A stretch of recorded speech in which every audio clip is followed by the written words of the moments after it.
Alors, on reprend maintenant le cours habituel où on suit les parachiotes, les sections hebdomadaires dans ce cadre ici du cours pour les Bnei Noar, en fait, qui est évidemment un cours ouvert à tous. Alors, Bereshit, on est au début de la Torah. Dès qu'on est au début, c'est bien parce que c'est extraordinaire, parce qu'on vient de finir la Torah et à peine on l'a finie, on la recommence. Ça, c'est... On a vu, hier, c'était encore la fête de Simchat Torah, la joie de la Torah, la joie qu'on avait parce que justement on venait de conclure la lecture de tout le rouleau du Pentateuque, qui est de 53 sections, qui sont séparées tout au long de l'année. Voilà qu'en le concluant, on recommence tout de suite, on sort un deuxième rouleau, et hop, on recommence au début, Bereshit. Si on n'a qu'un seul rouleau, on le roule de la fin jusqu'au début. Et on recommence parce que la Torah n'est jamais finie. Si quelqu'un vient vous dire « Oui, mais moi, la Torah, je l'ai appris quand j'avais 5 ans. » C'est très bien, mais maintenant tu l'as compris quand tu avais un esprit de quelqu'un de 5 ans. Mais en fait, chaque année, normalement, il faut l'étudier, la réétudier, parce qu'elle est tout le temps en train de nous apporter de la sagesse. Et c'est infini, en fait, hein, puisque la source de la Torah, ça vient de la pensée divine, ça vient de Dieu, et donc, étant donné que Dieu est infini, alors cette connaissance, elle est infinie. Bon, évidemment, nous, on est fini, donc on la comprend à notre niveau, et notre niveau, il évolue, en fait. Donc, puisqu'il évolue, il peut progresser, on peut avancer, on peut comprendre, et de plus en plus. Et le même texte que tu as lu l'année dernière, ou même il y a une semaine, tu peux le relire différemment aujourd'hui. Et au contraire, même, c'est bon signe. Parce que si tu penses que tu connais celui qui dit « je sais », bon, ben, il se bloque. C'est-à-dire qu'il n'est plus en train d'avancer. C'est quelqu'un, il se dit, je ne sais pas encore, et j'ai encore tout à apprendre, et bien, c'est bon signe. Et en fait, l'expérience le prouve, et les maîtres le disent, plus tu apprends, et plus tu comprends que tu ne sais pas, que tu sais peu. Pourquoi ? Parce que c'est comme...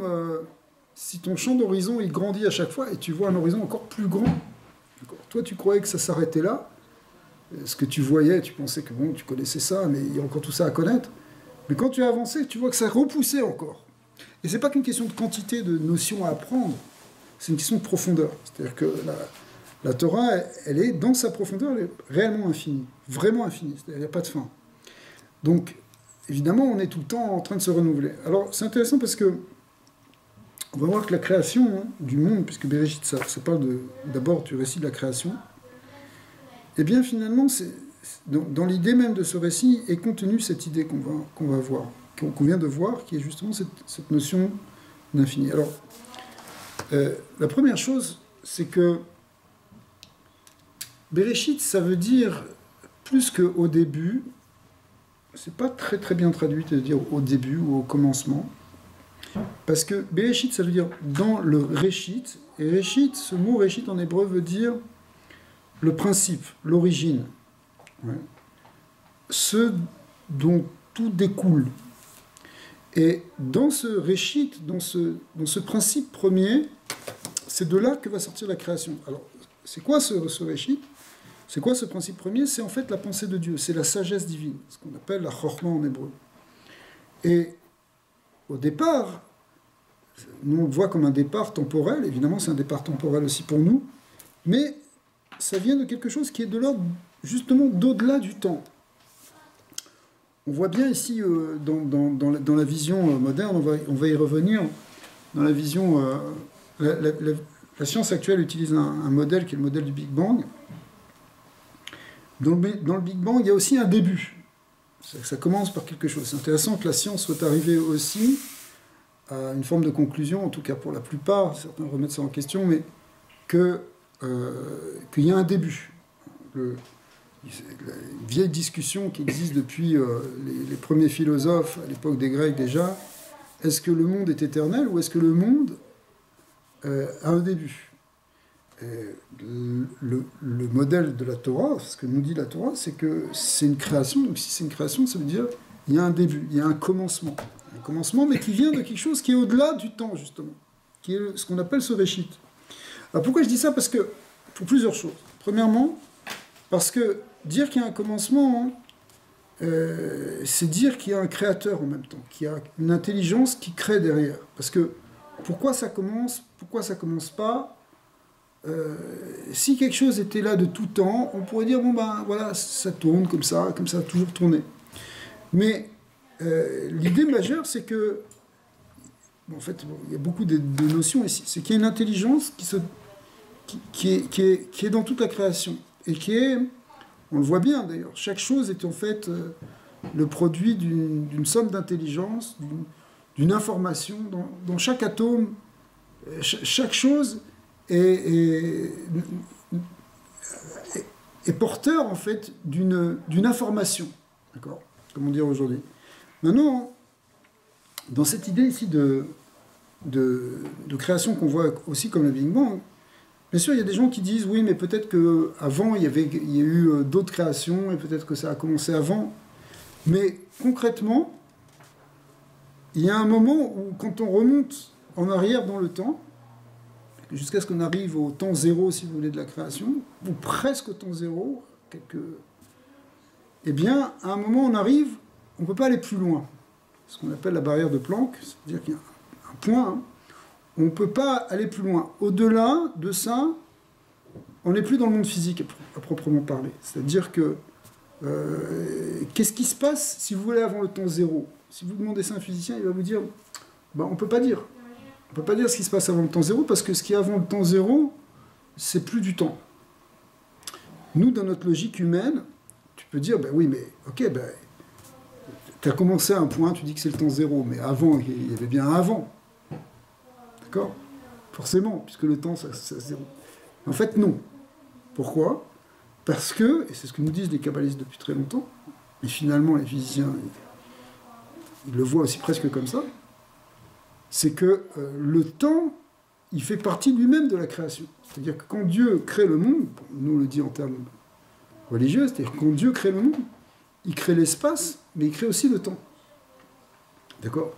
Alors ce qui est dans le non-temps, et qui est dans ce réchit, dans cette origine, nous on n'arrive pas à le comprendre, on n'arrive pas à le percevoir, on n'arrive pas à comprendre qu'est-ce que c'est qu'est-ce que peut signifier quelque chose au-delà du temps, l'intemporel réel. Mais on sait que tout vient de là.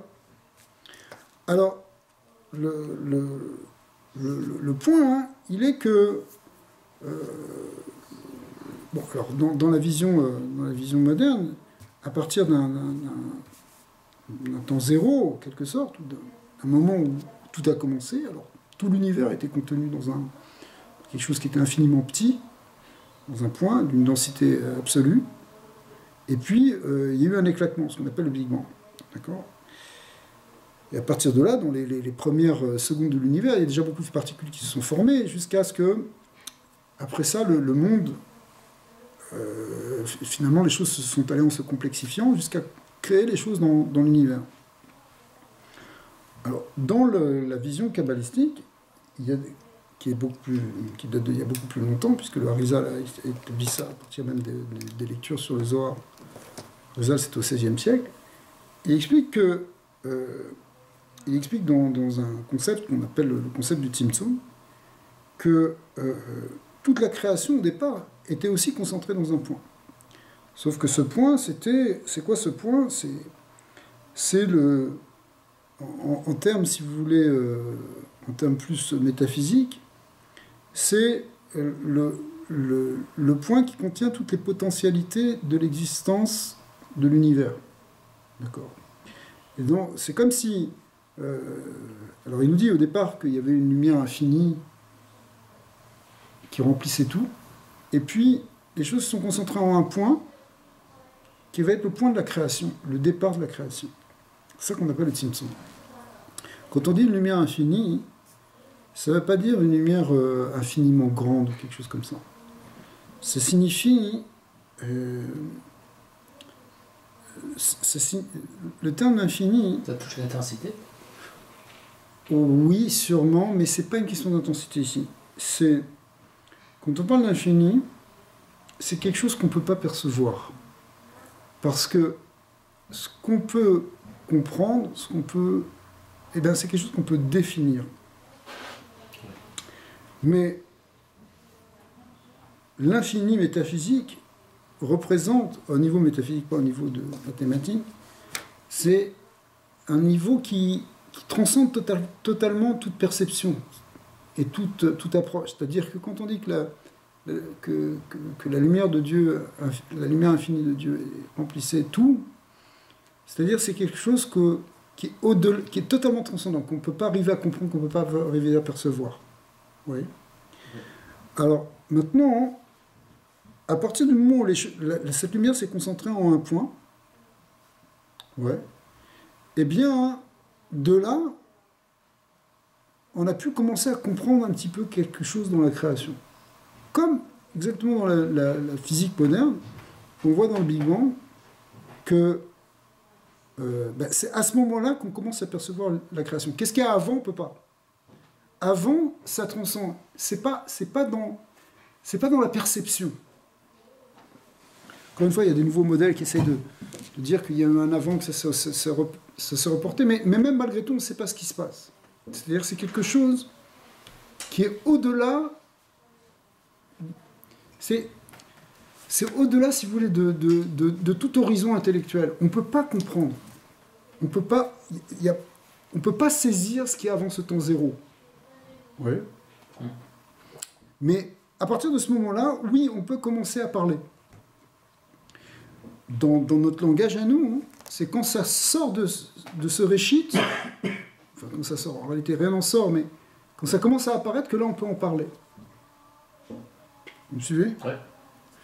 Ok, alors maintenant, le récit de la création, il nous parle peut-être de manière symbolique, il y a plusieurs manières de lier Torah et science, évidemment. Grosso modo, il y a plusieurs approches d'ailleurs. On en a déjà parlé ici dans ce cours, mais pour répéter, c'est que apparemment la Torah et la science ont l'air de dire souvent des choses différentes. Par exemple, la Torah elle va te parler de 6000 ans, alors que la vision scientifique, c'est à peu près 14 milliards d'années, d'accord, pour l'histoire de l'univers. Alors tu as deux possibilités. Soit tu dis, tu prends le point de vue scientifique et tu dis, bon, la Torah... ok, à l'époque, ils voyaient ça comme ça parce qu'ils étaient un peu primaires. D'accord. Mais en fait, ils ne savaient pas qu'ils voyaient pas, ils n'avaient pas encore la manière de vraiment comprendre comment fonctionne l'univers. Soit tu dis, mais donc ça veut dire c'est réducteur à la vision scientifique. Soit tu dis, mais non, c'est la Torah, elle a donné quelque chose, mais la science, elle évolue sans cesse, mais peut-être qu'un jour, elle va changer d'avis. C'est vrai. Il y a des modèles scientifiques. Ils sont... Un vrai modèle scientifique, c'est quelque chose qui est tout le temps remis en question. Peut-être que demain, on verra l'univers complètement différemment. On ne sait pas. Par exemple, je sais pas, on va dire, par exemple, Einstein, il nous montrait que le temps, il est relatif, qu'il y a une relativité due à la gravitation. Donc peut-être que l'échelle de temps, on la verra complètement différemment demain. Peut-être qu'on aura une autre vision scientifique qui viendra montrer... Et d'ailleurs, il y a des scientifiques qui vont dans ce sens-là et qui expliquent que justement le temps au début le temps, il n'est pas compté de la même manière de notre point de vue, là où on est ici sur Terre, ou dans les conditions de l'univers tel qu'il était justement il y a quelques milliards d'années. Et à ce moment-là, ce milliard d'années, il peut être vu comme... c'est une distorsion complète. D'accord. Ça c'est scientifiquement prouvé, mais l'espace-temps se distord et se... Absolument. Temps, en fait. Absolument. Le temps peut être une notion, c'est ça. comme il disait, relative, en fonction de là où on est dans le temps est... Absolument, c'est ça. Tu as raison, c'est la relativité. Alors, peut-être dans 1 milliard d'années, ça sera encore... C'est ça, mais... Est-ce qu'on en accélère ou on ralentit, ça je sais pas. Mais c'est ça, mais l'idée, si tu veux, c'est que...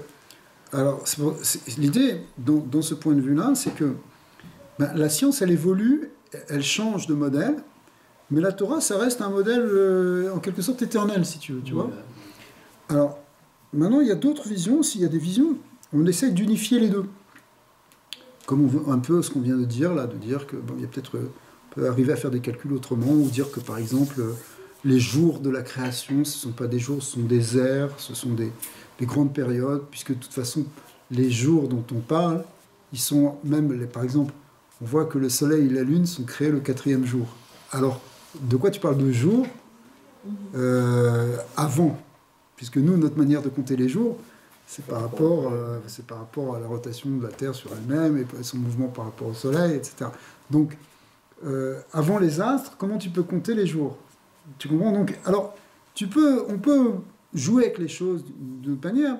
Il y a aussi une autre manière qui est aussi très intéressante, c'est de dire que la Torah et la science, ça parle de deux choses qui sont différentes. La science, elle essaie de décrire le monde physique, et la Torah, elle décrit les principes spirituels du monde. Elle parle à un niveau, au niveau non pas de la description du physique, mais de la métaphysique. Ouais, ce qui est derrière le côté matériel. On sait par exemple, la Kabbalah nous dit il n'y a pas que le monde matériel, il y a aussi d'autres mondes. On parle des 4 mondes. Vous connaissez, le monde matériel, c'est juste le monde le plus bas. Mais à part ça, il y a des mondes plus subtils, spirituels, dont les lois sont un peu différentes. C'est-à-dire que le temps ne fonctionne pas de la même manière dans ces mondes-là. D'accord ? Donc effectivement, dans la Kabbalah, on nous dit ici... donc il y a plusieurs manières de voir les choses, mais ce qui est intéressant, c'est que dans ce récit de la création, on va à chaque fois vers un niveau de complexité plus grand au fur et à mesure qu'on parle de ces jours de la création. Et ça, on rejoint ça aussi un peu dans la vision scientifique. C'est-à-dire que, par exemple, le premier jour, c'est la lumière. Que Dieu dit que la lumière soit, la lumière fut. Et il y a la lumière, après il y a une séparation entre la lumière et l'obscurité, une séparation entre les eaux. On est encore dans des éléments primordiaux qui ne sont pas exactement d'ailleurs des éléments physiques, on parle à un autre niveau, encore une fois métaphysique, mais on est encore dans des choses qui sont, si vous voulez, encore avec un degré de complexité peu développé. C'est pas péjoratif, mais on est après ça. Alors après ça, le troisième jour, c'est les végétaux. Le quatrième jour, c'est les astres. Le cinquième jour, c'est déjà les poissons, les oiseaux. Le sixième jour, c'est les animaux. Et finalement, à la fin, c'est l'homme. D'accord ? C'est intéressant parce que aujourd'hui, par exemple, dans la vision astronomique qu'on a, les astronomes ont donné une vision de l'univers qui dépasse complètement toute celle qu'on avait avant. C'est-à-dire que, au départ, dans l'Antiquité, la Terre c'était le centre du monde, et puis les astres tournaient autour. Jusqu'à ce que vienne Copernic, Galilée et Copernic, pour nous dire que on peut voir autrement, qu'il y a aussi le Soleil qui est le centre du système solaire, et non plus la Terre. Bien qu'entre parenthèses, on utilise encore parfois le système géocentré, c'est-à-dire centré sur la Terre. Par exemple, la NASA, quand elle envoie des satellites, elle fait ses calculs par rapport à un système géocentré, parce que c'est plus simple. Donc on voit que même scientifiquement, on peut encore utiliser le vieux modèle. Mais aujourd'hui, ça a évolué de tellement qu'on voit, avec les visions qu'on a eues avec les grands télescopes, le télescope Hubble qui permet de voir très très loin dans l'univers, on s'aperçoit que c'est pas simplement qu'il y a des milliards d'étoiles, mais c'est qu'il y a même des milliards et des milliards de galaxies. Et que ça prend, et qu'il y a une distance qu'on n'arrive même pas à imaginer. C'est-à-dire que la Terre, par rapport à l'univers, c'est invisible, en fait. Si tu dessinais l'univers comme cette pièce entière, tu verrais même pas la Terre tellement elle est petite par rapport. Donc on a l'impression que la Terre, elle est là toute petite.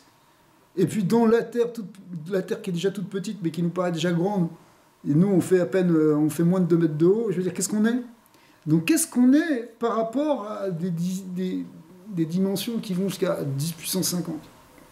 On n'est rien du tout. Donc ça pourrait remettre en question cette idée que l'homme est au centre de la Terre, au centre du monde, et que la mission de l'homme... Mais en fait...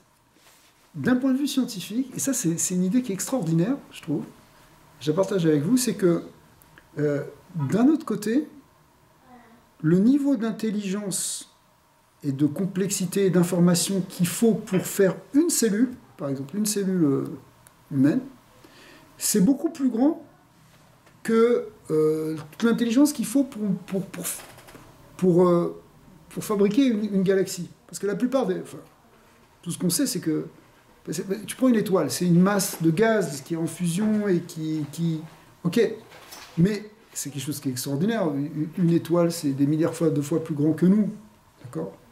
Mais, en même temps, l'intelligence nécessaire pour cette étoile, elle est bien moins grande que celle qui est nécessaire pour un végétal ou un animal. C'est incroyable.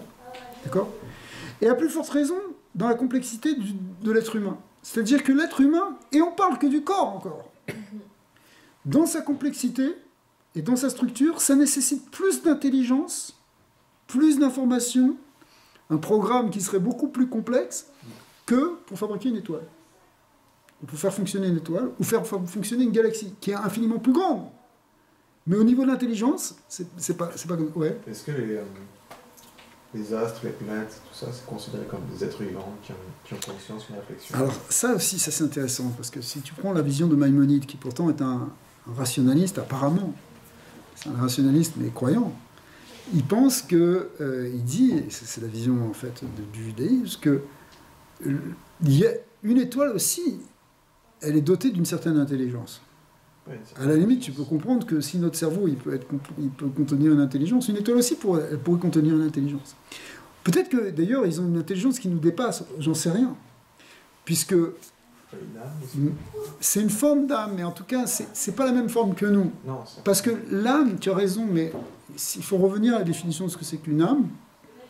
En hébreu d'ailleurs ça se dit nefesh, mais une âme ça veut dire ce qui anime, anima, d'accord? Et le mot qui a donné animal, c'est-à-dire quelque chose qui est animé. Et donc, effectivement, dans chaque étoile, on dit que chaque étoile, il y a un ange, c'est-à-dire il y a une âme de l'étoile qui l'a fait se mouvoir. Enfin, qui l'a fait se mouvoir, pas exactement, mais c'est ça qui donne son animation, son mouvement. Maintenant, peut-être qu'effectivement, il y a une connaissance. Mais je parle au niveau, pour faire la structure physique d'une étoile, c'est moins complexe que la structure d'une cellule. Et pourtant, une étoile, elle est des milliards de fois plus grande. J'ai des milliards de fois, c'est 10 puissance, je sais pas combien. D'accord?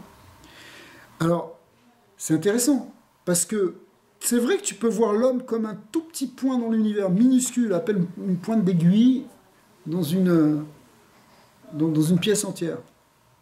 Mais en même temps, dans cette pointe d'aiguille, il y a quelque chose qui est plus complexe que tout le reste.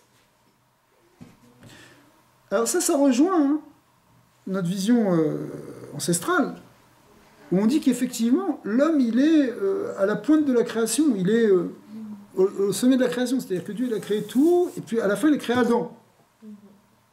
Enfin, Adam et Ève, c'est-à-dire l'être humain, qui est là comme, finalement, la finalité de la création, mais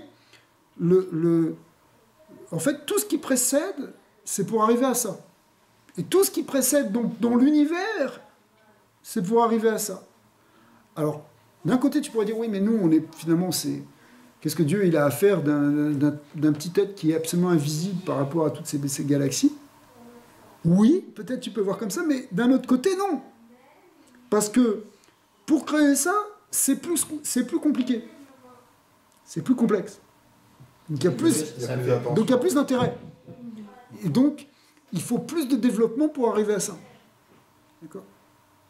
Okay. Alors, on n'est pas dans la théorie de l'évolution ou quoi que ce soit, mais c'est l'idée que c'est pas parce qu'on est petit dans l'univers qu'on n'est pas, d'un autre côté, plus grand aussi dans l'univers. Ça dépend de ce que tu appelles petit et grand. On est peut-être petit physiquement, mais on est grand au niveau de la complexité. Tu comprends? Alors ça, c'est au niveau de ce que tu peux voir sur un corps physique, sur des... Okay. Il se passe sur Terre des choses qui ne se passent pas ailleurs. En tout cas, pour l'instant, on n'a pas trouvé d'autres planètes qui fonctionnaient comme ça. Toutes les planètes qu'on voit, c'est des planètes qui vont... Peut-être qu'il peut y avoir des phénomènes météorologiques, ou alors il n'y a rien, comme sur la Lune, ou bien il peut y avoir des réactions comme sur Vénus. Et la plupart des planètes, toutes celles qu'on connaît, pour l'instant, c'est comme ça. D'accord? Même si on peut dire, en termes de probabilité, on peut imaginer qu'il y ait d'autres endroits comme la Terre, avec peut-être d'autres formes de vie. C'est possible. Mais dans notre univers, en quelque sorte à nous, pour l'instant, on n'a pas trouvé autre chose de plus développé que ce qui se passe ici. D'accord? C'est curieux, ça me fait penser à la fécondation. La fécondation, si on prend l'inverse, c'est-à-dire que la Terre et l'homme, au bout de la création, est à l'origine de peut-être la fin ou l'aboutissement de tout ce qui a été créé, mais si on le prend à l'inverse, elle représente le contenu et la densité intégrale de tout ce qui a été créé. Oui, c'est ça, exactement. Exactement. C'est-à-dire, c'est finalement, ça contient tout. Ça contient tout. Ouais, exactement. Tu voulais dire quelque chose? Ouais, mais j'ai oublié. Bon, c'est bon. Ça devait être complexe. Ouais. Non, on avait déjà parlé de ça, parce que moi j'ai quand même... Je pense qu'il y a plusieurs endroits dans l'univers qu'il y a des êtres qui seraient aussi complexes que nous, avec une conscience comme nous. Je peux pas croire, enfin moi c'est ma pensée. Vu comment l'univers est grand, les proportions sont grandes. Mais ça, si tu veux, c'est pas... alors ça, t'as raison de soulever ça. Mais ça, c'est pas du tout gênant. D'abord, premièrement, parce que, du point de vue de la Torah, on a toujours su qu'il y avait des extraterrestres. Oui, mais seulement les extraterrestres, c'est pas forcément des petits bonhommes verts qui vivent dans des soucoupes volantes. Ouais, j'ai vu ça veut dire, c'est déjà, hein, le fait qu'on pense qu'il y a des anges, des malachim, ça veut dire que des êtres qui sont, on parle de ciel, on parle de montée, on parle de... Okay. Maintenant, même dans le plan physique, rien n'empêche de dire qu'il y a d'autres, qu'il y aurait des univers parallèles ou des gens qui vivraient en parallèle, pourquoi pas. La vérité, c'est que pour qu'on ait une relation avec eux, ça paraît très très difficile, parce que... C'est très loin. Mais oui, on parle... Bon, même si tu parles les planètes proches qui seraient à 20 millions d'années-lumière, 20 millions d'années-lumière, ça fait 20 millions d'années à la vitesse de la lumière. Donc, physiquement, c'est impossible. Même 1 million d'années, même 1000 ans à la vitesse... Même 1 an à la vitesse de la lumière, entre parenthèses. D'accord. Parce que... Alors bon, on peut imaginer les choses de science-fiction, etc. Mais, en tout cas, on peut imaginer que Dieu, il aurait pu créer des univers parallèles, pourquoi pas. Mais pour l'instant, nous, c'est celui-là qu'on connaît. D'accord? Et donc, dans celui-là, il a notre sens pour nous. Et il a un sens que Dieu nous donne, en quelque sorte, pour nous. Voilà. Maintenant, évidemment, puisqu'Hachem est infini, on peut imaginer qu'en réalité, même dans la vision scientifique aujourd'hui, où on parle de 14 milliards d'années, etc., c'est là que s'arrête l'horizon de l'univers. C'est-à-dire qu'on ne peut pas voir plus loin. Même les scientifiques te disent, qu'est-ce qu'il y a plus loin? On ne sait pas. On ne peut pas voir plus loin parce qu'on ne peut pas avoir d'image de plus loin puisque ça prend 14 milliards d'années pour que ça vienne. D'accord? Donc plus, on ne peut pas. Puisque avant, c'est le temps zéro, si vous voulez. Donc un truc qui serait parti il y a 15 milliards d'années, on ne pourrait pas le voir. D'accord? Bon, alors tout ça, c'est bon. Évidemment, on va mettre des guillemets. Maintenant, l'idée qu'on peut garder de tout ça, c'est qu'effectivement, on voit qu'il y a un sens qui avance vers un degré de complexité, et c'est même du point de vue scientifique. Bon, ben, l'homme, on parle d'un univers qui a 14 milliards d'années, mais l'homme, il est très très récent par rapport à ça. Vous voyez?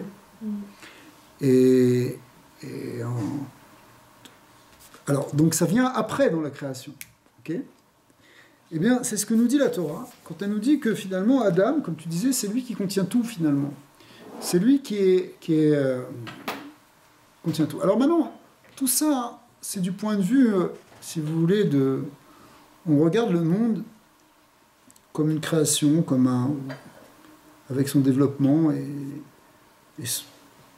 son organisation vers de plus en plus de complexité. Mais maintenant, la Torah, elle va passer à autre chose.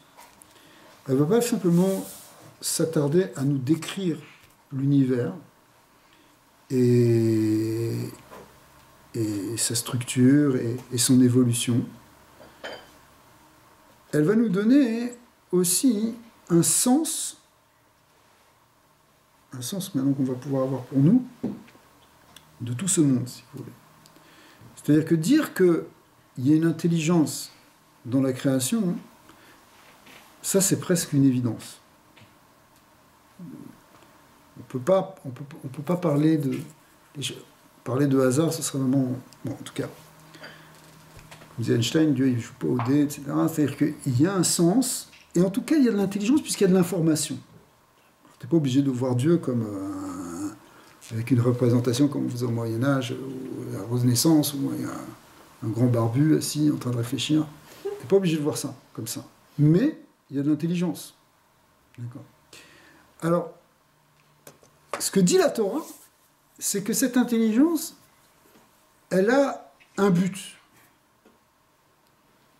C'est-à-dire que quand toi tu crées quelque chose, nous en tant qu'être humain, quand on crée quelque chose,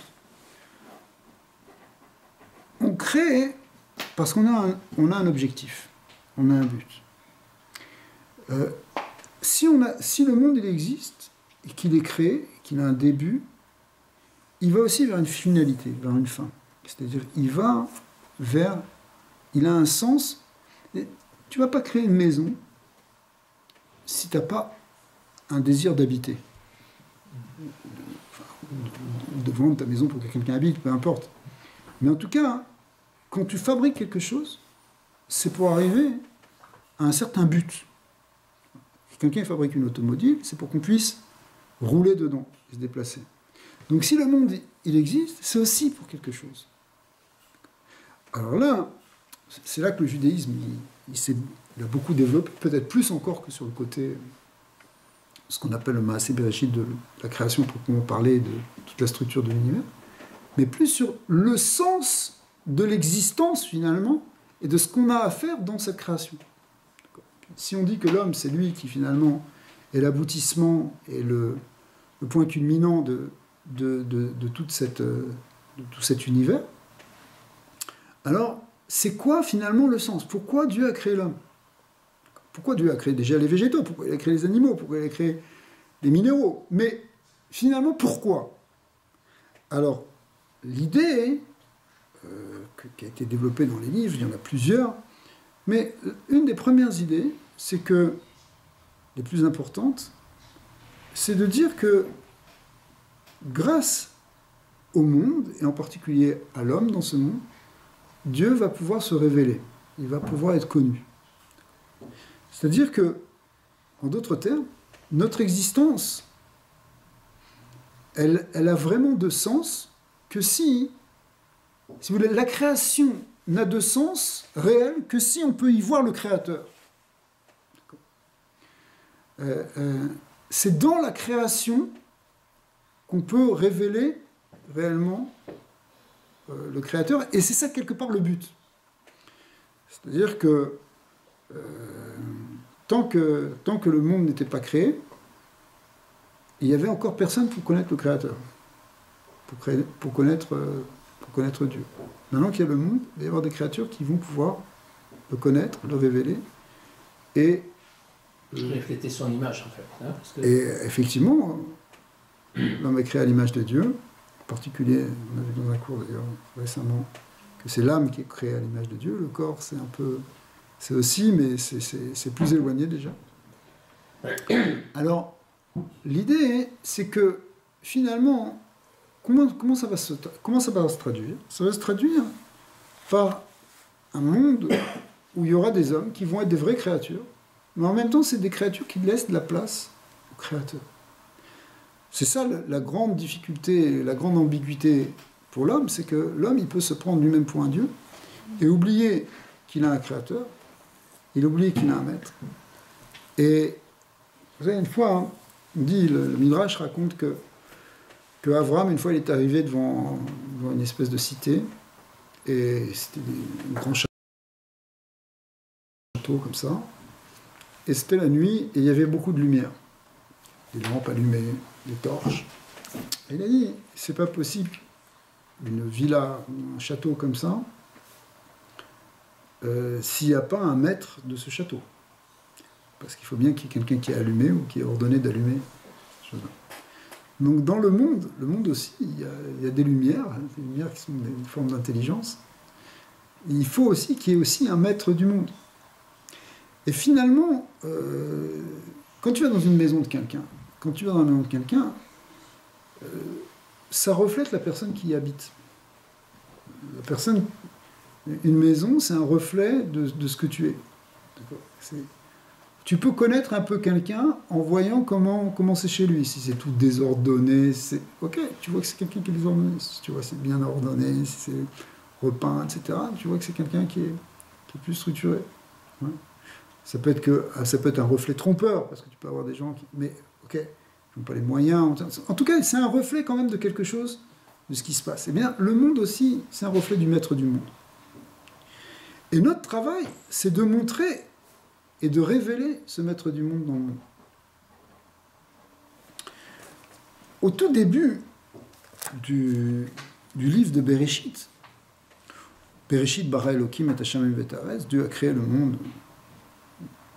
le ciel et la terre, au départ. Donc pourquoi c'est Elohim? Elohim, c'est le nom qui représente la rigueur, qui représente le voile, c'est l'idée justement du tzimtzum, que les choses sont cachées au départ, elles ne sont pas évidentes, elles permettent, ça va être après, justement, à l'homme de dévoiler cette présence de Dieu. Mais Rashi, il a une approche, pourtant Rashi c'est le premier commentateur de toute la Torah, enfin le plus important dans le judaïsme, il vient et son approche, il ne nous parle pas au départ du tout justement des problèmes de la création en tant que telle, et qu'est-ce qui a précédé, les minéraux, quels éléments, etc. Il nous parle de choses qui vont se passer à la fin des temps. La fin des temps, en fait, ça veut dire avant la fin pendant l'histoire fin des temps, par rapport à la création, si vous voulez. En fait, c'est notre époque à nous. On va voir, elle est complètement même d'actualité. Mais il ramène un enseignement de Rabbi Yitzhak. Certains disent que ce Rabbi Yitzhak dont on parle, c'est en fait le père, puisque Rashi, ça veut dire Rabbi Shlomo Yitzhaki. Yitzhaki, ça veut dire le fils de Yitzhak. Et qui dit le Hayat Sarir la Tril et la Torah et la Me'achodesh Azelachem. La Torah, nous dit Rashi, n'aurait pas dû commencer ici dans le livre de Bereshit. Elle aurait dû commencer dans le deuxième livre, dans le livre de Shemot, de l'Exode, au 12e chapitre. Pourquoi ? Parce que c'est là-bas, dans le 12e chapitre de l'Exode, le deuxième livre du Pentateuque, qu'il y a la première mitzvah qui est donnée au peuple d'Israël. Alors si la Torah, c'est un livre de mitzvot, on n'a pas besoin de tous ces récits au départ, et de tous ces récits des ancêtres, et des patriarches, et tout ça. Et Rabbi Yitzhak a répondu à cette question, et il a dit, bah si. Et regardez bien, parce que c'est, a priori, on a l'impression que c'est un peu décalé, mais en fait, pas du tout. On va voir que c'est exactement ça le point. Il dit, pourquoi ? Parce que si si les nations du monde viennent dire à Israël, l'istimatem, vous êtes des voleurs. Pourquoi ? Parce que vous avez saisi cette terre, vous êtes rentrés dans cette terre à l'époque de Canaan, il y avait 7 peuples, et vous avez pris cette terre, elle ne vous appartient pas. Alors on leur répondra qu'il faut bien lire ce récit-là, mais qu'on voit que dans ce récit, en fait, cette terre-là, elle a été donnée à Abraham, et que Dieu, il l'avait donnée momentanément à ses peuples, et il l'a repris pour le donner à Abraham, parce qu'il donne à qui il veut, quand il veut. En d'autres termes, pourquoi c'est d'actualité ? Parce que c'est exactement ce qu'on dit aujourd'hui. Les nations du monde, ici, c'est l'ONU, qui vient et qui dit Israël, il a volé la terre des Palestiniens, etc. Alors qu'en fait, on voit que cette terre, elle a été donnée à Israël de manière définitive. Dans ce texte. Mais d'où est-ce qu'on va trouver ça ? C'est dans le texte, dans le livre de Bereshit, de la Genèse, où on voit qu'il y a un créateur qui a organisé son monde, qui a décidé, où il y a tout un enchaînement, ça passe par de Adam à Noé jusqu'à Abraham, pour arriver justement à cette idée de don de la terre et de construction du peuple d'Israël. Et donc en fait, on voit que dès le début de la création, ici, voilà Rabbi Yitzhak comment il lit les choses, Rashi comment il lit les choses, c'est que dès le début, on voit loin, on voit ce qui va se passer avec les hommes sur des problèmes qui concernent en fait la terre et des problèmes d'appartenance de la terre. Mais derrière ça, il y a quelque chose qui se pose, qui est fondamental, c'est qu'est-ce que ça change d'avoir cette terre ou de ne pas avoir cette terre ? Qu'est-ce que ça peut faire ? Or, les maîtres d'Israël nous disent que la terre d'Israël, qui est la terre promise à Abraham, la terre sainte, elle est sainte parce que c'est là-bas que Dieu peut se révéler encore plus qu'ailleurs. Or, comme c'est ça la finalité de la création, c'est que Dieu soit connu dans le monde, comme on vient de le dire, finalement, le fait qu'un jour en Israël, dans cette terre-là, Dieu va être révélé avec le temple, avec le Beth Amikdash, avec le peuple d'Israël qui va glorifier Dieu et on va voir les miracles, on va voir la lumière divine, eh bien, ça, c'est ça la finalité et le but qui était contenu dans le début de la création. C'est-à-dire que le début de la création, où il y a eu tellement de choses qui ont été créées, tellement merveilleuses, ouais, depuis les étoiles jusqu'aux montagnes, finalement, c'est pour arriver à l'homme, et cet homme, ça va pas être dans cet homme, ça va être une partie de l'humanité qui va réellement prendre sur elle de révéler le Créateur infini qui était là au début de la création. Et quand on arrive à ça, on est arrivé au but qui était au départ, puisque Dieu a créé le monde finalement pour être révélé. D'accord ? Donc ici, il y a une complexité qui se fait et qu'on voit depuis le début de la création, premier jour, deuxième jour, troisième jour, mais finalement qui va arriver à des hommes, comme par exemple Noé, ou ensuite Abraham, qui vont aller dans le sens d'être des hommes qui acceptent et qui permettent de révéler Dieu dans une forme de relation avec lui, où on lui laisse de la place. Comme Noé, il a écouté la parole de Dieu. À son époque, il y avait plein qui n'écoutaient pas sa parole. Depuis les premières générations, on a plein qui se sont révoltés. À l'époque de Hénoch, on a commencé, c'était avant Noé, on a commencé à faire des pratiques idolâtres, etc. Il y a eu beaucoup de Nimrod, tout ça, c'était des gens qui étaient contre la parole de Dieu. Voilà que Noé, lui, il a appris et qu'il a accepté même les mitzvot. Il a accepté 7 mitzvot, mais qui sont très très grands. Et puis Abraham est allé encore plus loin pour révéler encore plus, si vous voulez. D'accord ? Jusqu'à construire ce peuple d'Israël. Ce mot Israël est intéressant parce que il est construit sur la racine Yachar El, qui veut dire droit devant Dieu, ou directement avec Dieu. On pourrait le dire comme ça, c'est ça que ça veut dire Israël. D'ailleurs, dire droit avec Dieu, c'est intéressant parce que Yachar, ça veut dire droit. Parce qu'il y a l'autre nom du peuple juif qui est Yaakov. Jacob qui veut dire au contraire courbé. Parce que il faut parfois se courber, il faut d'abord se plier. Mais une fois qu'on a vaincu tous les obstacles des forces du mal, du Yetzirah, où il a fallu se faufiler pour ne pas tomber dans les pièges du Yetzirah, comme on voit Yaakov avec Esav, qui a été obligé à chaque fois, ou avec Lavan, qui essayait à chaque fois de le faire tomber. À la fin, on peut se tenir droit devant Dieu. Chacun de nous, on peut arriver un jour à se tenir droit devant Dieu, ça veut dire, est-ce que tu peux te tenir droit devant le Créateur ? Comment tu peux te tenir droit devant le Créateur ? Il faut te baisser la tête. C'est l'islam, entre parenthèses. Il faut s'allonger, il faut s'annuler. C'est vrai, c'est un premier niveau. Mais il y a un autre niveau, qui est le niveau d'Abraham, qui est le niveau de Yitzhak, de Yaakov. Ce sont des gens qui se sont tenus droit. Alors, les maîtres nous disent, mais attends, te tenir droit, c'est bien joli, mais c'est te tenir droit déjà dans la prière. Mais c'est quoi la prière ? La prière, ça veut dire une relation avec le Créateur, par la parole. Puisqu'on est doué de la parole, ça va passer par la parole. Mais dans cette relation-là, tu te tiens droit, ça veut dire, tu es... c'est pas que tu es complètement soumis, que tu n'existes pas. C'est vrai que ça existe aussi, cette notion d'être soumis. Mais si tu as réussi complètement à d'abord à te soumettre, c'est-à-dire en fait à soumettre toutes tes pulsions, ton Yetzirah, tes tendances, tes mauvaises passions, etc. Maintenant, tu peux te tenir droit, c'est-à-dire sans honte devant le Créateur.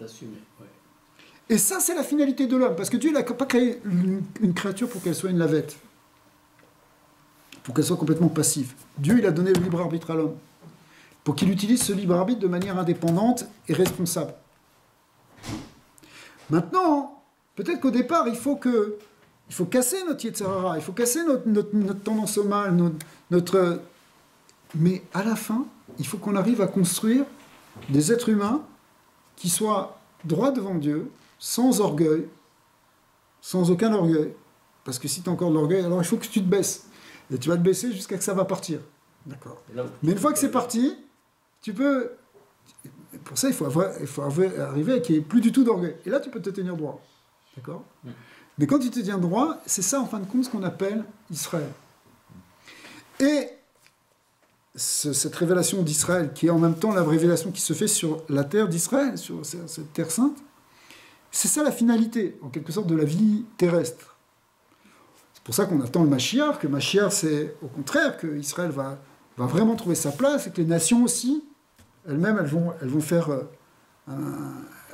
corps derrière tout ça, pour avancer aussi, pour tout reconnaître Hachem. C'est pas simplement finalement le peuple juif qui reconnaît Dieu, mais c'est toute l'humanité entière.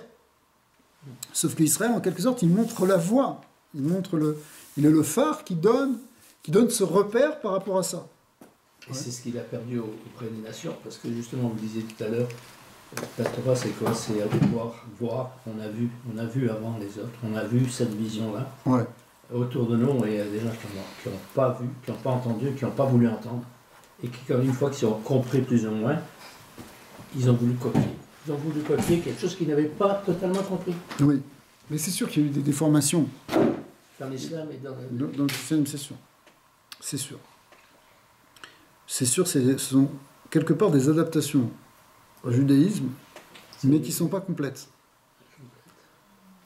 Pourquoi c'est pas complet? Parce que, on en avait déjà parlé, mais... Merci beaucoup. Mais le seul fait que, par exemple, Merci, c'est gentil. Le seul fait que... C'est-à-dire, en fait... Ça s'est retourné même contre Israël tout le temps. Je ne sais pas si vous vous rappelez, une fois on avait fait un cours, on expliquait ce qui était marqué dans le Sifri, qu'au moment du don de la Torah, Dieu il est venu voir aussi les nations. Et qu'il a demandé, à Esav, Ésaü, qui est en même temps le principe de Rome. Et Rome, c'est aussi le monde chrétien. Il a dit, est-ce que tu veux accepter la Torah? Et il a dit, qu'est-ce qu'il y a marqué dans la Torah? Et il a dit, c'est interdit de tuer. Et il a dit, non, moi, c'est pas possible. Parce que la bénédiction que j'ai reçue de Isaac, c'est que Al-Khor Becha Tichye, tu vas vivre par ton glaive, par ton épée. Alors moi je peux pas faire comme ça. Effectivement, on voit le monde occidental, le monde chrétien, il a souvent imposé sa religion, c'était la croix ou l'épée. D'accord? Si on arrivait dans des endroits, on plantait une épée, et soit tu passes sous la croix, soit on coupe la tête.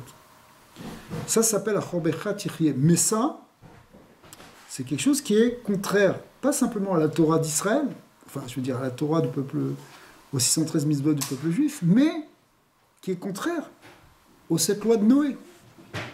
Puisque dans les lois de Noé, c'est interdit de tuer. D'accord? Donc, il y a quelque chose ici, sans parler du côté aussi idolâtre, évidemment. Puisque la Torah elle dit clairement qu'on n'a pas le droit de faire de représentation, on n'a pas le droit de faire de statue. On n'a pas le droit non plus de prendre un intermédiaire entre Dieu et nous. Okay. Bien, voilà que les choses, elles ont été outrepassées. Donc, d'un côté, c'est vrai qu'il y avait un message du judaïsme, mais c'est pas exactement fidèle à, si vous voulez, à la connaissance de Dieu. Et même chose aussi pour l'islam, on avait vu, par exemple... la récupération. Ouais, que Dieu est venu, il a demandé à Ishmaël.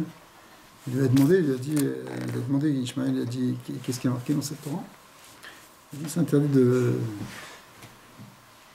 voler. Alors il a dit, voler, mais c'est pas possible. Parce que moi, dans ma bénédiction, c'est marqué que je suis un péré Adam, je suis un homme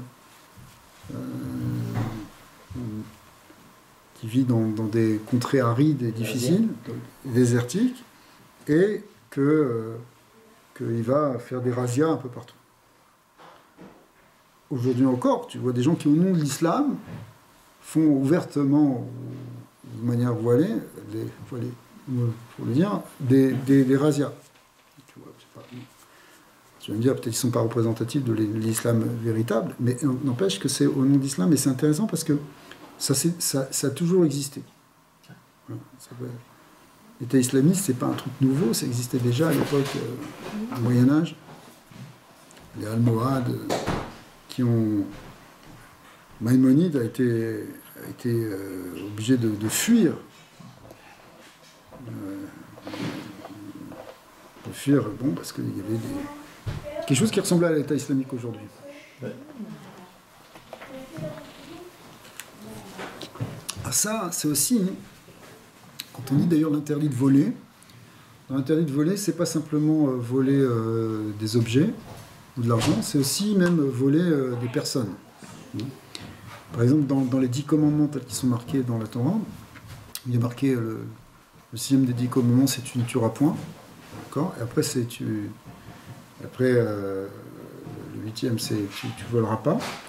Le fait de ne pas voler, c'est comme ne pas tuer, c'est-à-dire, évidemment, c'est interdit de voler un objet, même voler $1 à quelqu'un, c'est interdit.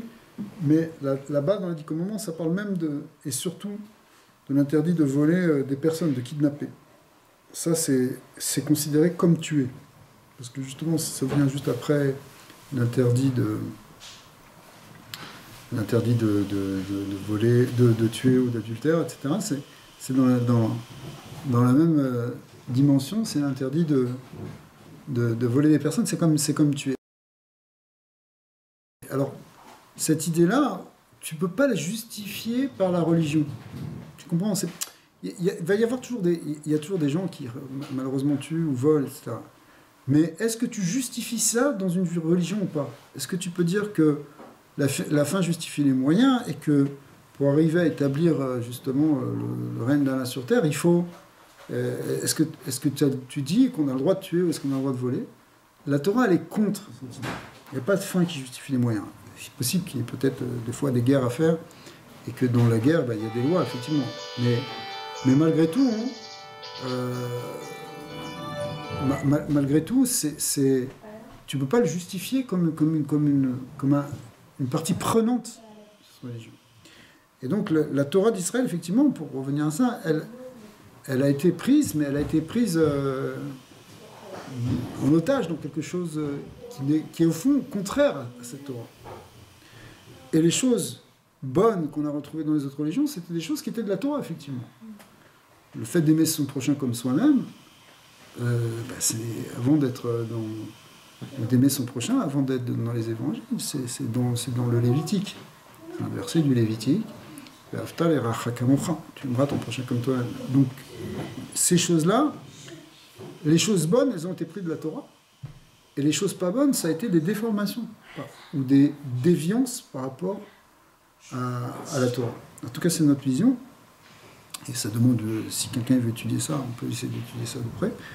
Mais, ouais, ça c'est pour répondre à ta question. Alors finalement, pour revenir à ce qu'on disait, on voit ici que si l'idée c'est qu'il y ait un dévoilement du divin qui se fasse, alors justement, le niveau de complexité qui va vers l'homme et qui va vers finalement aussi cet homme qui prend sur lui cette finalité, qui va s'appeler finalement Israël, eh bien, oui, c'est là que ça se joue. Alors, on a besoin, à un moment, il y a eu le don de la Torah, et cette Torah, elle nous donne cette richesse, elle nous donne cette intelligence et cette sagesse, justement, pour aller dans ce sens-là. Mais donc, il y a un sens dans toute la création. La création, elle est partie d'un point qui, apparemment, ça avait l'air d'être une création très physique, le monde était tout bohu, encore un mélange de lumière et d'obscurité, et puis finalement, après, les choses commencent à s'organiser. Mais ça va vers une organisation qui, finalement, crée un univers qui révèle le Créateur. Et ça, c'est la finalité de la création, c'est la finalité de la Torah, et c'est ce qu'on appelle finalement la rédemption, quoi. Le fait qu'on est parti d'un point qui était le début vers une fin.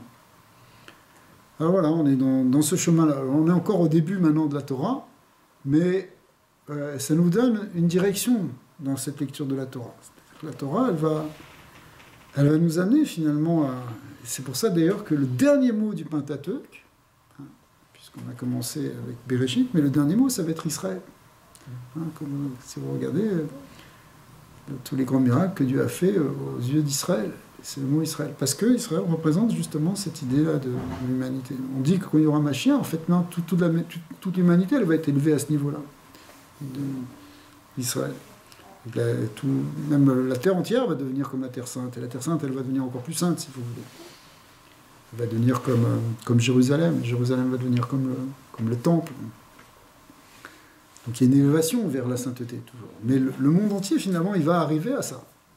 Il va arriver à ça parce que c'est la finalité de la création. La finalité de la création, c'est qu'on vive avec une connexion avec celui qui est derrière tout. Parce que révéler le Créateur, c'est pas pour qu'on s'efface non plus. Encore une fois, c'est un effacement pour exister en même temps. On s'efface pour effacer nos mauvaises tendances, mais le but, c'est de révéler en fait notre nature profonde, parce que c'est justement dans notre nature profonde, qui est cette nature divine, que se révèle le Créateur, puisque c'est jusque-là qu'il faut arriver. Le but du Créateur, quand il nous a créés, c'était de le reconnaître comme Créateur. Oui. Et quand on se pose la question pourquoi le Créateur avait-il besoin de créer l'homme? Alors, ça c'est une très bonne question, parce qu'on peut se dire, mais oui, d'accord, très bien, mais nous quand on fait une maison, c'est parce qu'on a un besoin. Mais lui, s'il est déjà infini, et qu'il est déjà tout, qu'il a tout en lui, alors il n'a pas besoin. C'est vrai, et il faut essayer de comprendre cette idée, parce que elle est un peu fine, mais je vous laisserai méditer là-dessus. Ouais. C'est vrai qu'il y a tout en lui, sauf le dévoilement à autrui qui a tout en lui. C'est-à-dire que, on pourrait le dire comme ça, Hachem, du fait qu'il a tout en lui, qu'il est infini, finalement il manque de rien, il est dans un bien absolu. Voilà. Puisque le mal, quelque part, il vient du manque. Mais ça, c'est encore toute une discussion qu'il faudrait avoir. Mais, comme il a cette plénitude, et comme il a ce bien, en réalité, il est de la nature du bien de donner. Si tu prends quelqu'un qui est généreux, tu vas dire, ce gars-là, c'est un gars très très généreux. C'est vrai, il est peut-être très généreux, mais tant qu'il n'a pas encore donné un centime, tu ne peux pas dire qu'il est vraiment généreux. Ah mais il a une nature généreuse. Oui, il a une nature généreuse, mais une nature généreuse, ça se traduit quand tu donnes. Quand la personne, elle donne, c'est là qu'on voit qu'elle est généreuse. Bien, c'est pareil. Dieu, il est grand, il est longanime, il possède un amour et un bien infini. Mais, quelque part, pour qu'il soit complet, ce bien et cet amour infini, il faut qu'il se traduise par une forme de don. De don d'amour et de bien. Vous voyez, vous me suivez? Oui. On peut dire que c'est donc, le témoignage de sa grandeur. Alors, ça, du coup, nous, on va en tout cas témoigner de sa grandeur par notre existence. Mais le fait que maintenant, Hachem, il a créé le monde, il est rentré dans une relation avec ce monde, en particulier avec des êtres qui sont des êtres humains et les âmes, si vous voulez. Donc, et c'est dans cette relation que finalement Dieu peut donner et peut se révéler. Alors, peut-être qu'il n'avait pas besoin de ça en tant que tel, mais c'est comme si toi, tu n'as pas de besoin pour toi, mais que maintenant, tu vas penser aux autres. Dieu, il a conçu l'autre, il a conçu les autres, c'est-à-dire le monde et les créatures, parce que, pour donner, en fait. Pour leur donner. Pour leur donner, mais en même temps... pour exister à travers eux. Ça, c'est un niveau, si tu veux, un peu exotérique d'expliquer les choses, parce que à un niveau plus profond, ces créatures, c'est un peu délicat ce que je vais dire, parce qu'il faut le comprendre, mais il faut le comprendre d'après la Kabbalah, c'est que quelque part, elles préexistent dans la pensée de Dieu avant même d'exister. Parce qu'il n'y a pas une... Même quand on dit que la création, elle est ex nihilo, c'est-à-dire yesh me'ein en hébreu, et qu'elle vient de rien de préexistant, on dit quand elle vient de rien de préexistant, elle vient de rien qui préexiste en tant que matière. Par exemple, si tu prends ce verre en plastique, avant, il y avait du pétrole. On est allé chercher du pétrole, et même ce pétrole, il venait d'autre chose avant, etc. Donc, il a été créé à partir de quelque chose de déjà existant. Mais en fait, la création tout entière, à un autre point de vue, elle vient de quelque chose de rien de préexistant. Okay ? Mais en même temps, quand on dit qu'elle revient de rien de préexistant, c'est-à-dire qu'il n'y a aucune matière préexistante, elle existe à chaque instant, parce que Dieu l'a fait exister, mais elle préexiste dans la pensée de Dieu, puisque Dieu l'a fait exister. Quand on dit la pensée, c'est évidemment un anthropomorphisme, mais c'est pas grave, on peut l'utiliser pour comprendre. Et c'est-à-dire que, justement, elle existe dans ce réchit, dans ce principe-là, qui fait qu'elle peut arriver à l'existence parce que Dieu le veut, si vous voulez. Ok ? Alors, maintenant, quand on dit comme ça que ça préexiste, ça veut dire que même nos âmes, en particulier justement ces âmes d'Israël, etc., elles préexistent dans la pensée divine. Donc, en fait, c'est comme si on existait avant même d'exister. On existait en Dieu au départ, puisqu'au départ, il n'y avait que Dieu, et que finalement, à la fin, il n'y a aussi que Dieu. Et même pendant l'histoire de la création aussi. Sauf que les choses ont changé du point de vue des créatures, je vais un peu vite, puisque avant, elles étaient simplement dans le niveau, justement, de la pensée et de la volonté pure divine, et maintenant, on existe, ou en tout cas, on a le sentiment d'exister de manière indépendante. D'accord ? Parce qu'en réalité, c'est pas vraiment indépendant, puisqu'en réalité, rien ne sort de cette matrice divine réellement. D'accord ? Maintenant, ça va, je vous ai pas trop perdu, là. Mais vous parliez de pensée divine. Oui. En fait, ça se rapporte un peu à pensée, Donc, action, et parole et action, au niveau de l'humain. Disons que en parlant de parole divine, on comprend de pensée. C'est ça. Sauf que si tu veux, dès que Dieu dit quelque chose, ou dès que Dieu désire quelque chose, la chose elle est. Alors que pour nous, ça prend... Si tu penses construire une maison, ça va te prendre peut-être 1 an ou 2. Parce qu'il va falloir que d'abord que tu fasses... que tu en aies d'abord le désir, ensuite que tu fasses un plan, que tu vois un architecte, un contracteur, etc. Ouais. Jusqu'à arriver à faire les choses, même de passer de la pensée, de la parole à l'action. De parole, tu vas prendre des contrats, tu vas dire, il faut faire ci, fais ça, etc., jusqu'à ce que ça se fasse. Après, dans le concret. Mais pour Hachem, c'est instantané. Tu comprends ? Mais le processus, il est là. Ça veut dire que l'idée, ce que je suis en train de dire, c'est que quelque part, on préexiste. On était là dans la pensée de Dieu. Et du point de vue d'Hachem, c'est en un instant, il n'y a pas de différence. Le Tzimtzum, c'est juste du point de vue de l'homme, pas du point de vue de Dieu. Le voilement et la création, c'est juste du point de vue de la création. Mais je ne veux pas aller trop loin pour l'instant. L'idée, c'est que, en tout cas, il y a une volonté du Créateur de nous faire exister parce qu'il y a quelque chose qui va être gagné par rapport à ça. Pour répondre à votre question, qu'est-ce que Dieu a besoin ? On va gagner que ces créatures-là, elles vont grandir par rapport à ce qu'elles étaient préexistantes dans la pensée divine, si on les voit un peu plus au niveau profond. Elles vont gagner, alors bon, ça s'explique de différentes manières, mais elles vont gagner quelque chose. On gagne quelque chose dans la création.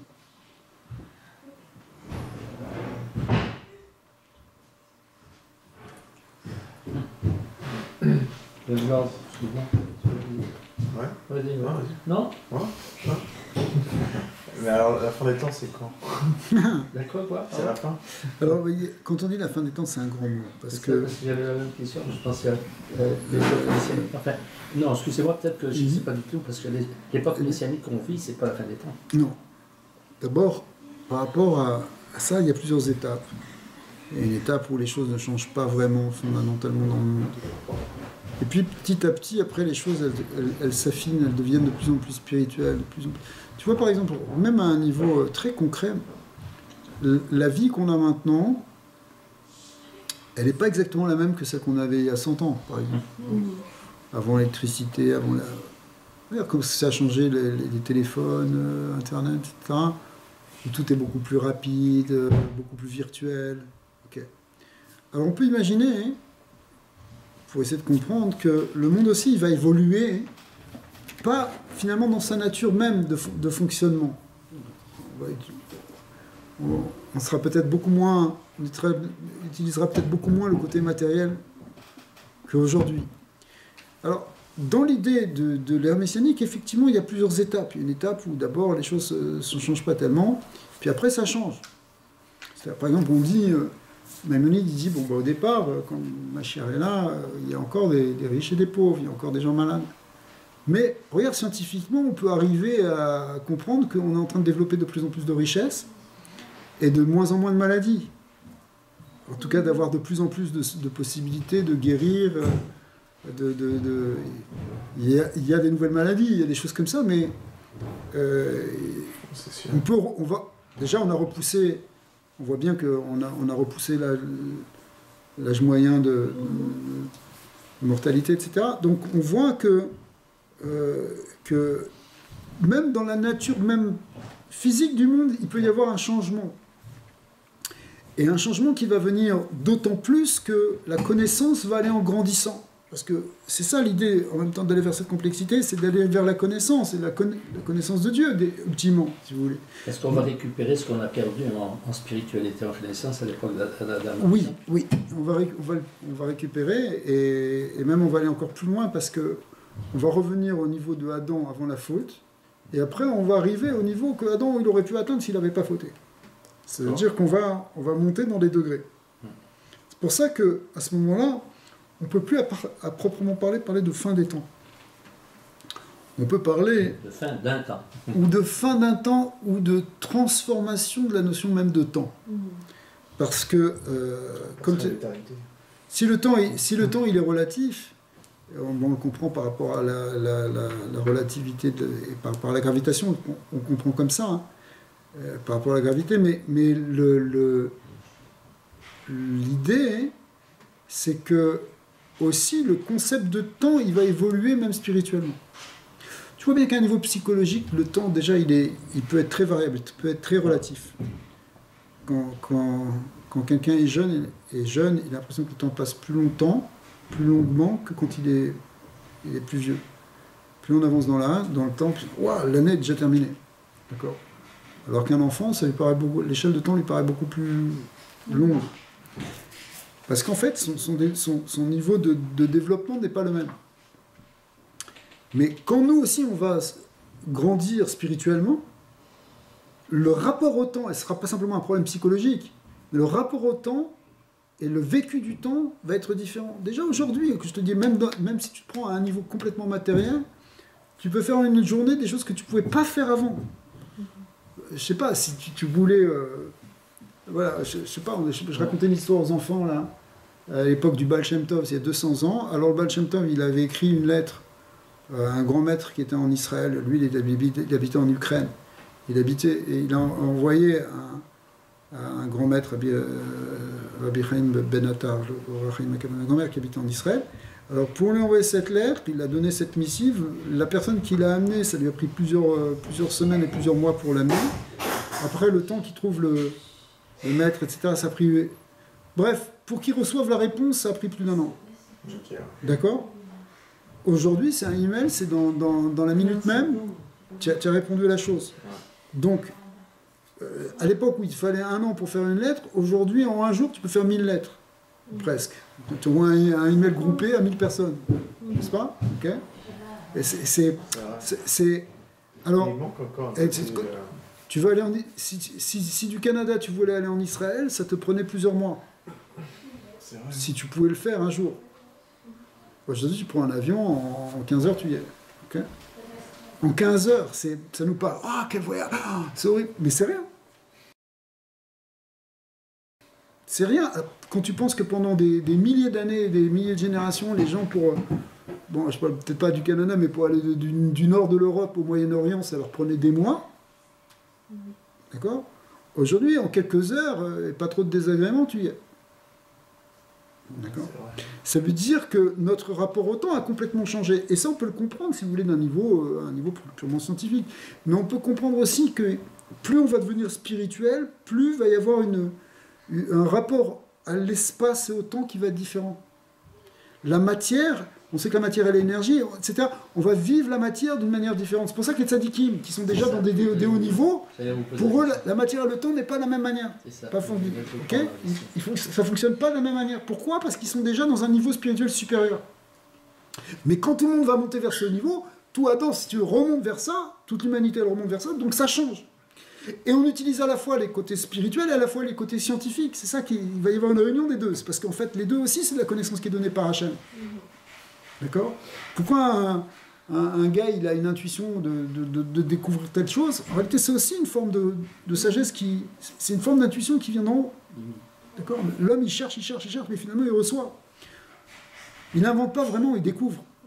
D'accord? Et même quand il invente, en fait, il reçoit quelque chose. On n'a jamais parlé du statut du Baal Shem Tov. C'est évident que c'est un sadique, mais est-ce qu'il était considéré plus qu'un sadique? Ouais, il est considéré comme un grand sadique, comme un très spécial, si tu veux. Tu vois? Parce que je pensais justement... Parce qu'il y a des niveaux dans les tzadikim. Dans les tzadikim, il y a des... Et puis il y a quelques-uns qui sortent vraiment du lot, il y en a un... voilà, par exemple. Ils sont pas exactement au même plan que les autres. Ils sont comme Moïse, tu vois. D'ailleurs. Mais en fait, on va arriver vers une élévation de tout ça. C'est ça la finalité de la création. Ouais. C'est pour ça qu'on va... Cette finalité qu'on appelle ici Israël. C'est vrai qu'on avance au niveau des technologies et des moyens, mais au niveau humain, quand même, c'est un peu spécial ce qui se passe. Quand tu regardes les nations, ce qui se passe à l'intérieur des nations. Il peut y avoir en même temps, c'est ça le paradoxe, il peut y avoir aussi une forme de décadence en même temps, de dégénérescence. Parce que, ouais. Mais en même temps, si tu veux, c'est comme c'est un fonctionnement où à un moment, il y a un choix qui se fait. Tu sais, je vais te dire, le problème, il est comme ça. C'est-à-dire que... Comme le changement climatique, c'est quand même une réalité. C'est pas si sûr, d'ailleurs. Je suis pas si sûr. Il paraît que finalement, ça n'a pas du tout changé depuis 10 ans. Ouais. C'est très politisé. Ouais. C'est pas si sûr du tout. Mais bon, ouais, des changements climatiques, il y en a eu plein déjà dans l'histoire. C'est pas du tout sûr, ça. On n'est même pas sûr aujourd'hui que c'est l'influence des gaz à effet de serre, etc. On parlait du paradoxe entre justement cette évolution technologique incroyable, effrénée, et puis le retard et la décadence de l'humain. Mais tu vois, regarde, à un moment, le choix, il est donné à l'homme. Ouais.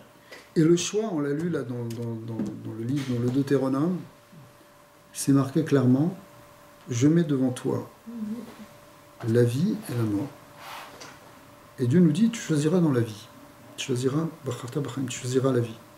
Le choix finalement ultime, c'est est-ce que tu choisis la vie, et la vie ça veut dire le bien finalement, c'est pas la vie simplement prendre, c'est pas ça la vie, ou bien est-ce que tu choisis quelque chose qui... Alors qui est le contraire de la vie, c'est-à-dire quand tu vois une civilisation ou une population qui finalement qui se laisse aller, qui va, eh ben, elle ne choisit pas la vie. Est-ce que choisir la vie, c'est permettre le cannabis, tu comprends? Aujourd'hui, ça devient maintenant quelque chose qui est permis, qui va être non seulement en vente libre, mais même organisé par les gouvernements. Mais est-ce que ça va développer l'intelligence? Est-ce que ça va développer la motivation? Est-ce que ça va développer l'envie de se construire, de faire un futur, d'avoir des enfants, de construire des familles, de construire une nation, d'amener quelque chose de... Ou bien ça va être simplement une manière finalement de tenir tout le monde tranquille et pas trop énervé, quoi. Mariage gay et tout ça. Tu comprends? Ça, c'est ça le problème de Ubacharta Bachaim. Tu vas choisir le bien. Ouais. Tu vas choisir la vie. Donc, le choix, il est donné à l'homme. Il peut développer son intelligence, mais il peut l'utiliser pour le bien ou peut l'utiliser pour le contraire du bien. Et ce qui est déroutant, donc je disais justement, c'est que on est, parce qu'on parlait de cette période, moi j'ai pensé un petit peu à certains de problèmes, à certains points qu'on a soulevés aujourd'hui, c'est qu'on est vraiment, on est conscient d'une chose, c'est tout dépend de nous, tout dépend de la décision qu'on fait sur notre propre vie. Ouais. Et ce qu'on en fait vis-à-vis du Créateur. La Torah nous demande d'être responsable, ouais, ça c'est sûr. Et c'est pas toujours facile, hein, attention. C'est pas là pour donner de la morale, c'est un combat tous les jours. Parce que tous les jours, on se bat contre notre Yetzara qui veut nous tirer vers le contraire de la vie. Tout le temps. Donc c'est suicidaire, le Yetzara. Le Yetzara, c'est la pulsion de mort, finalement. C'est ce qui nous... C'est pour ça que quand tu vois, les islamistes te disent on préfère la mort que la vie, on aime plus la mort que vous aimez la vie, ils nous disent. Mais c'est tellement vrai. C'est-à-dire que, d'un côté, tu vois, le Ham Israël, c'est... Le peuple d'Israël, si tu regardes toute la Torah, c'est une Torah de vie. Il faut que ça amène de la vie. D'accord. Toute situation la plus fermée, la plus négative, il faut trouver une porte de sortie pour amener du bien et de la vie. D'accord. Si tu regardes tout le livre de Bereshit, ça parle de ça. Tous ces patriarches qui cherchaient, d'accord, dans un monde où les choses peuvent aller dans le sens contraire, où on voulait les bloquer, etc. Mais d'un autre côté, la pulsion du Yetzara, finalement, c'est arrivé à amener le contraire de la vie. La vie, à l'origine, c'est la lumière divine, c'est la source divine, c'est elle qui donne l'existence, donc c'est elle la source de vie. D'accord ? Et plus on lui laisse de la place, et plus on amène de la vie. Et c'est pas une Torah, attention, parce que il peut y avoir une religion qui amène la mort. Et la Torah est très contre ça. La Torah, c'est une Torah de vie. L'intelligence peut amener au contraire. Il peut y avoir une médecine qui est finalement eugénique. Votre point de vue, parce que c'est pas votre avis, mais un point de vue, on va parler d'islam, mais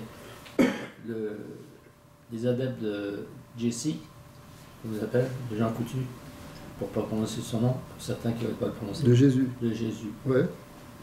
Quel est... faut dire les choses comme elles sont. Hein? Ouais. Le côté Yetzirah est destructeur de cette religion. Est-ce qu'il existe et comment il est définissable?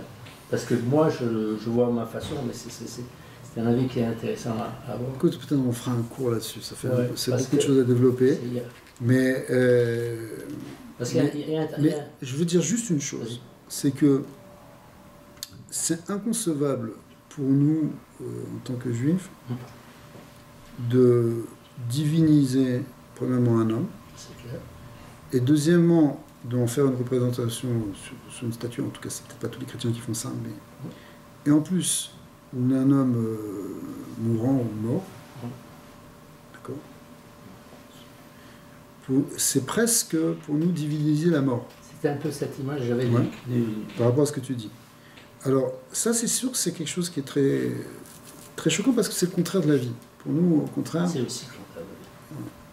Maintenant, après, bon, il faut, ça c'est au-delà de l'image, il faut discuter plus profondément à un niveau théologique, mais c'est juste pour répondre sur un pied, c'est que il n'y a pas de glorification de la mort ou de la souffrance, même si ça peut exister, que la mort ou la souffrance puisse avoir un sens, mais c'est pas, on va pas surtout pas tourner tout autour de ça. Sinon, ça nous semble quelque chose de morbide et mortifère, et sur lequel on ne peut pas s'aventurer sans justement, finalement, faire une espèce d'émulsion de la notion de mort pour en faire finalement une finalité.